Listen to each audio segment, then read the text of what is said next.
Okay, so with this question here, it's looking at locating the whale, and we've got these bullet points here which are important to sort of satisfy these conditions. So it says the distance from these two places is 10 miles, and then the whale is equidistant from Stornoway and Ullapool and within 30 miles of Portree, further than 10 miles offshore.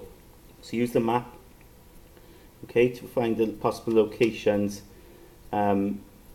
of this whale. So if we look at the map here, now the first bullet point, this bit here is really important because it says the distance between these two places is 10 miles, okay?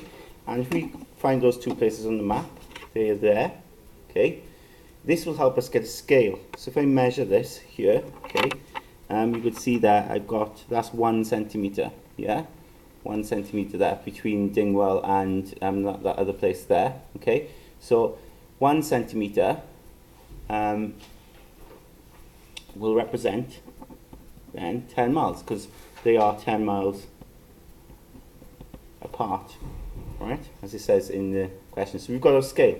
Then it says it's going to be equidistant from Stornoway and Ullapool. So these two places here, Ullapool and Stornoway, it's got to be the same distance from both of them, okay? So to get the same distance from both of them, we need to draw a perpendicular bisector, okay? Perpendicular bisector. So what we'll do is we'll put our pin on Ullapool and we'll open up about 3/4 of the way, it's more than halfway, right? 3/4 is about right there, okay? And I will draw an arc over here, okay? And an arc down here, right? Take the pin away, keep the compass as it is, put the pin then on Stornoway, put an arc there, and then an arc down here. Okay, so you can see there where they both cross.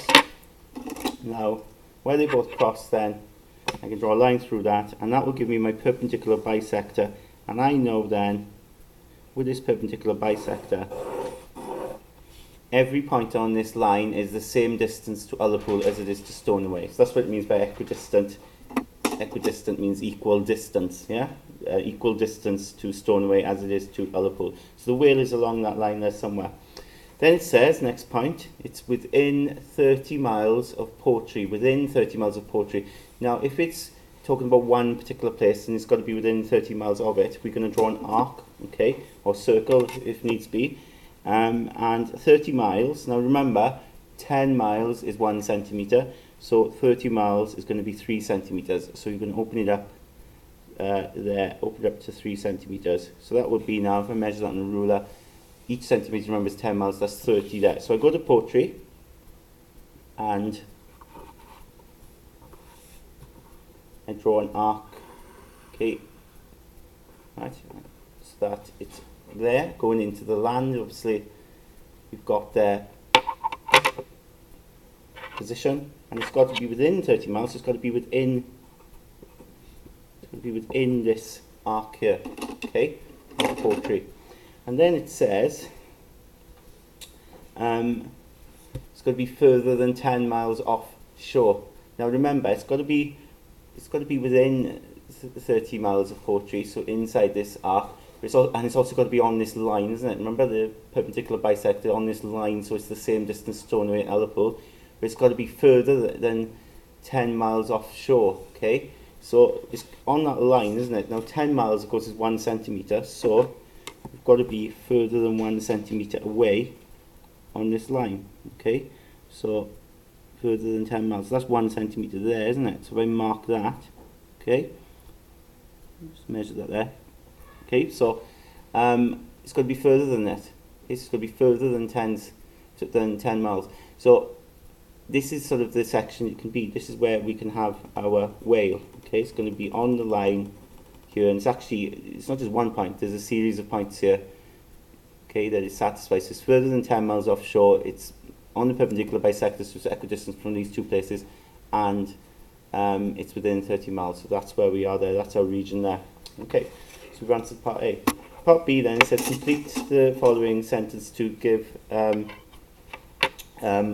range of possible bearings of Milkwell from Stornoway.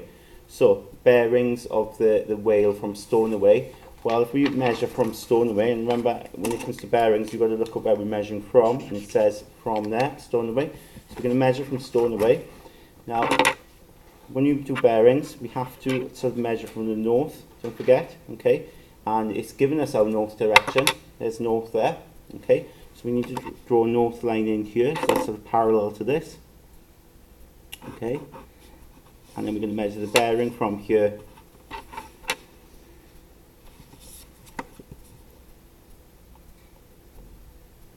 Now, if you look at, perhaps what I'll do to start with to make this a bit easier, if I draw my line from Stornoway, okay, through the top bit here, or where it could be, to the bottom bit where it could be, right? And then I can measure my bearing.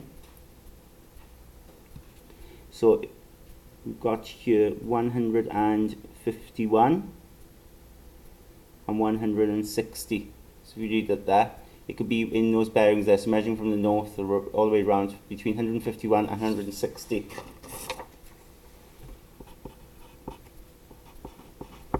Okay.